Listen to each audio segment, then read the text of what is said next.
selamat sore untuk kita semua. Kami dari kelompok 4 akan mempresentasikan hasil dari kelompok kami, yaitu tentang artikel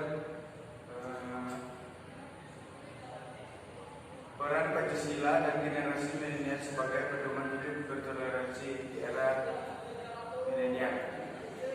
Saya Marcelus Pino dan persilakan ke rekan saya di sebelah untuk memperkenalkan diri. Baiklah, perkenalkan untuk saya sendiri, nama saya Yanto. Dan saya Chris Maria Firman. Dan saya Diki Wahyudi. Saya Diki Trawan. Saya Chris Noel. Baik, selanjutnya kami akan membacakan tentang artikel dari peran Pancasila dan generasi milenial sebagai pedoman hidup bertoleransi di era milenial. Langsung saja Yang pertama, Pancasila sebagai alat persatuan bangsa. Dengan segenap potensi yang ada, Indonesia merupakan bangsa yang besar dan kaya, memiliki keuntungan demografi dengan posisi strategis di antara jalur-jalur distribusi barang dan jasa internasional, dan memiliki SDA yang melimpah serta berkah dengan sumber energi yang seakan tidak ada habisnya.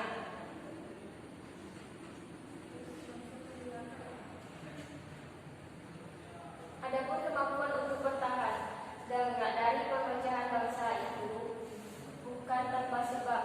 Hari ini disebabkan bangsa Indonesia memiliki alat persatuan bangsa yang terbentuk secara alamiah, natural, dan nilai-nilai leluhur bangsa Indonesia.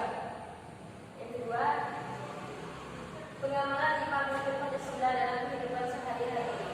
1. Bangsa Indonesia menyatakan kepercayaan dan ketakwaan terhadap Tuhan Yang Maha Esa. 2. Manusia Indonesia percaya dan takwa terhadap Tuhan Yang Maha Esa sesuai dengan agama dan kepercayaan masing-masing menurut dasar kemanusiaan yang adil dan beradab. 3. Mengembangkan sikap hormat, menghormati dan kerjasama antara terhadap Tuhan Yang Maha Esa. 4. Mendidik kerukunan hidup di antara sesama umat beragama dan kepercayaan terhadap Tuhan Yang Maha Esa. 5. Agama dan kepercayaan terhadap Tuhan Yang Maha Esa adalah masalah yang menyangkut hubungan pribadi manusia dengan Tuhan. Poin selanjutnya adalah kemanusiaan yang adil dan beradab. Contohnya itu mengakui dan memperlakukan manusia sesuai dengan hakikat dan martabatnya sebagai makhluk Tuhan Yang Maha Esa. Contoh yang kedua, mengakui persamaan derajat, persamaan hak dan kewajiban asasi setiap manusia tanpa membeda-bedakan suku, keturunan, agama, kepercayaan, jenis kelamin, kelompok sosial, warna kulit, dan sebagainya. Selanjutnya ada poin persatuan Indonesia. Contoh yang pertama itu mampu menempatkan kesatuan serta kepentingan dan keselamatan bangsa dan negara sebagai kepentingan bersama di atas kepentingan pribadi dan golongan. Contoh yang kedua, sanggup dan rela berkorban untuk kepentingan negara dan bangsa apabila diperlukan. Poin selanjutnya ada kerajaan yang dipimpin oleh iman kebijaksanaan dalam permusyawaratan perwakilan. Contoh yang pertama, sebagai warga negara dan warga masyarakat, setiap manusia Indonesia mempunyai kedudukan, hak dan kewajiban yang sama. Contoh yang kedua, tidak boleh memaksakan kehendak orang lain. Poin yang terakhir, keadilan sosial bagi seluruh rakyat Indonesia. Contoh yang pertama itu mengembangkan perbuatan yang luhur yang mencerminkan sikap dan suasana kekeluargaan dan kegotong royongan. Contoh yang kedua, mengembangkan sikap adil terhadap sesama. Poin ketiga, Pancasila sebagai tujuan dan cita-cita bangsa Indonesia. Pancasila sebagai tujuan dan cita-cita yang akan dicapai bangsa Indonesia. Tujuan bangsa Indonesia adalah untuk mewujudkan masyarakat adil dan makmur berdasarkan Pancasila. Dalam hal ini, hendak diwujudkan oleh bangsa Indonesia adalah masyarakat yang adil dan makmur, bersatu berdaulat rakyat dalam suasana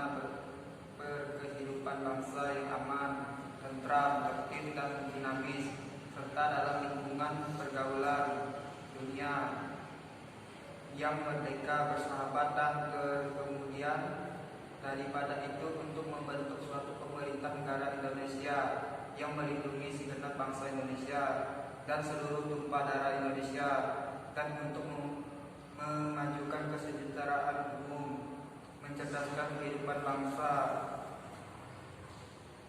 Demikian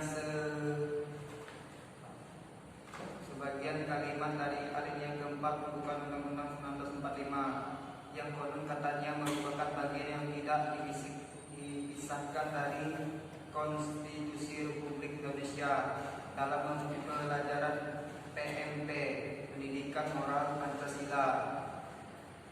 Sekarang mungkin sudah tidak ada Kamkomber. Sejak SD, SMP sampai SMA ada pelajaran mengenai tujuan negara Republik Indonesia.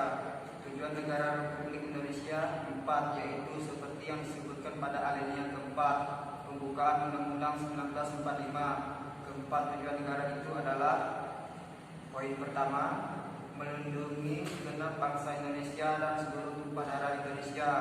2, memajukan kesejahteraan umum. 3, mencerdaskan kehidupan bangsa. 4, ikut melaksanakan ketertiban dunia yang berdasarkan kemerdekaan, perdamaian abadi, dan keadilan sosial. 4, generasi milenial harus mampu berpikir bijak. Generasi milenial merupakan generasi di usia produktif, generasi yang akan memainkan peran penting dalam kelangsungan kehidupan berbangsa dan bernegara. Generasi milenial adalah generasi yang sangat identik dengan kehidupan yang serba digital dan mahir dalam teknologi. Keunggulan generasi ini memiliki kreativitas tinggi, penuh percaya diri, serta terkoneksi antara satu dengan yang lainnya. Namun karena hidup di era yang serba otomatis, serba canggih, generasi ini cenderung menginginkan sesuatu yang serba instan dan sangat gampang dipengaruhi menjadi kurang peduli. Menjaga toleransi dengan berpancasila. Krisis intoleran yang sangat besar akan terjadi apabila tidak diatasi dan dicegah dengan bijak melalui berbagai program-program penguatan nilai-nilai Pancasila dan kesejahteraan hidup berbineka. Hal ini harus secara masif dilakukan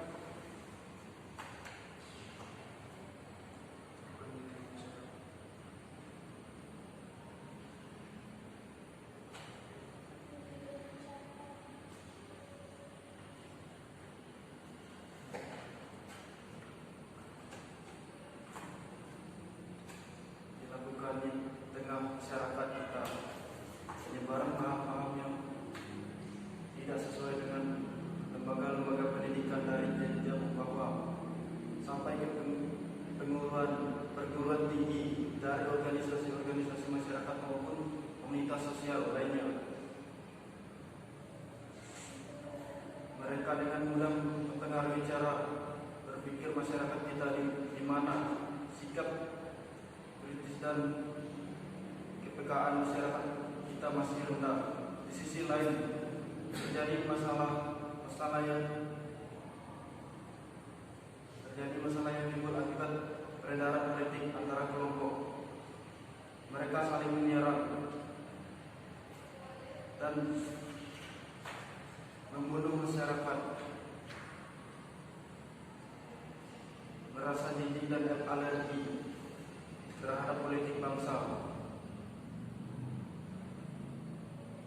Satu sama lain mereka melontarkan Pancasila sebagai kepribadian bangsa dalam era globalisasi. Kepribadian Indonesia adalah karakteristik yang dimiliki oleh bangsa Indonesia dan berbeda secara menyeluruh dengan kepribadian bangsa-bangsa yang lain. Hal tersebut merupakan refleksi dari perubahan dan perkembangan bangsa Indonesia dari masa ke masa. Perubahan yang dialami bangsa Indonesia dipengaruhi dengan segala hal-hal yang terjadi di dalam masyarakat, adat budaya serta lingkungan di dalam masyarakat itu sendiri. Selanjutnya, peran globalisasi di Indonesia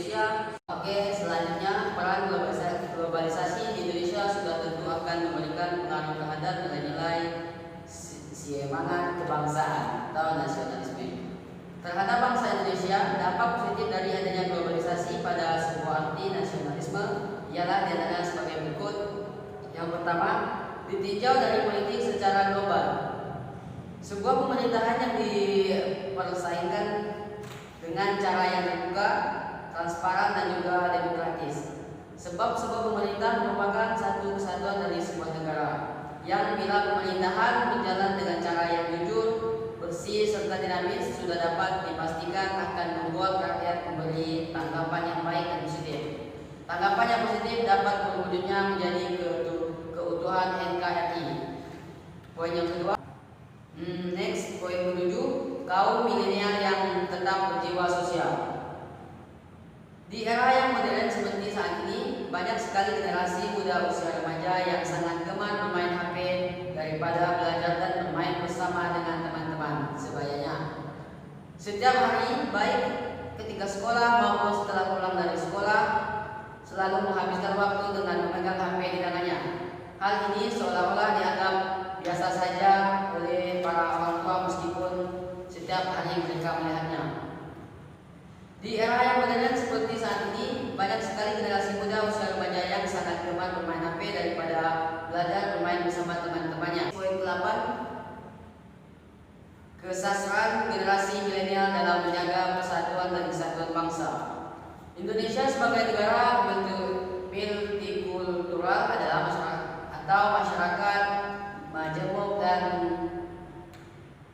pluralisme, memiliki arti penuh dengan keberagaman nilai budaya, ras, etnis, bahasa, dan sejarah yang berpadu menjadi satu sebagai kebiasaan di daerah setempat yang tersebar di seluruh wilayah NKRI.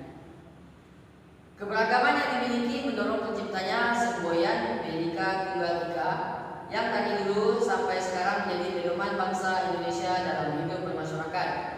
Persatuan dan kesatuan harus terus kita pertahankan dari pihak-pihak yang dengan sengaja ingin menciptakan perpecahan di negara tercinta ini.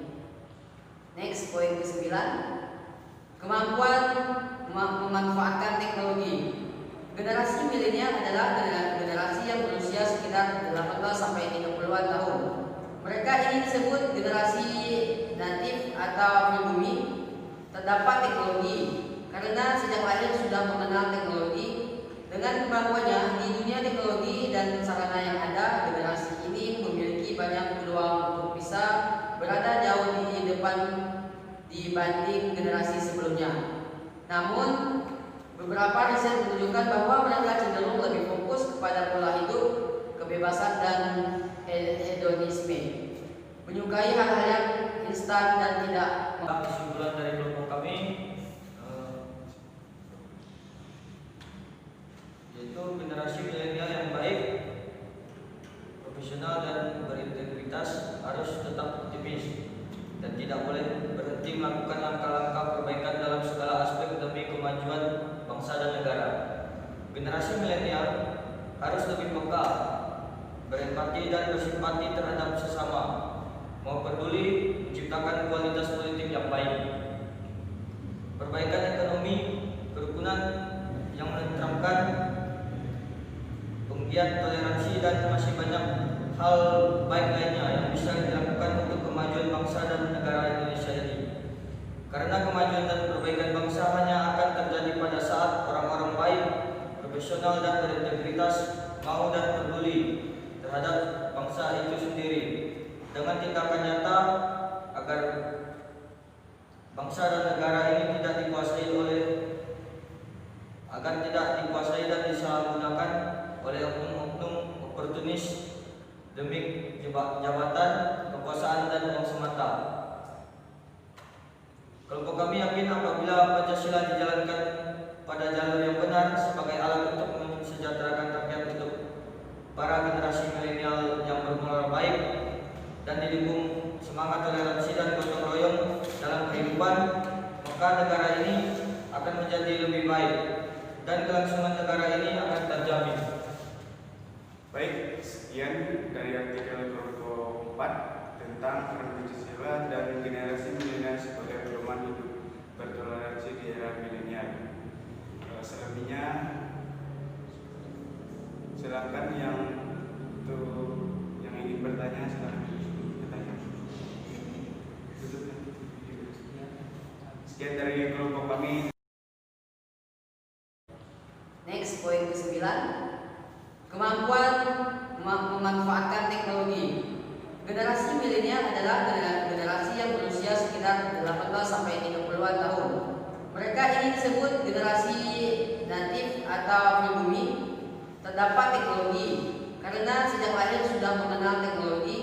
Dengan kemampuannya di dunia teknologi dan sarana yang ada, generasi ini memiliki banyak peluang untuk bisa berada jauh di depan dibanding generasi sebelumnya.